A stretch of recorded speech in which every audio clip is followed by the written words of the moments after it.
یہ بھی تعلیم دی کہ انسان معاملات کے اندر مسلمان کے ساتھ جب پیسے کا لین دین کرنے والا ہو تو اس کو لکھ لینا چاہیے۔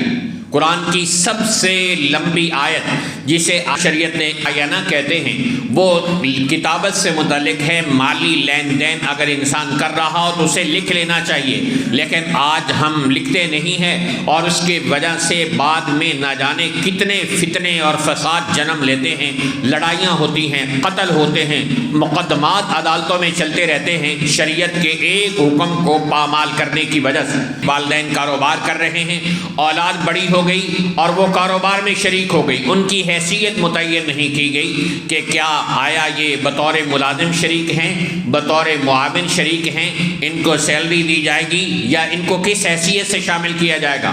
اور جب دوسرے بھائی کی اولاد بھی بڑی ہو جاتی ہے، پھر فتنے، پھر لڑائیاں، پھر جھگڑے، پھر مقدمے اور پھر قتل و غارت اور کچہریوں تک معاملات جا پہنچتے ہیں۔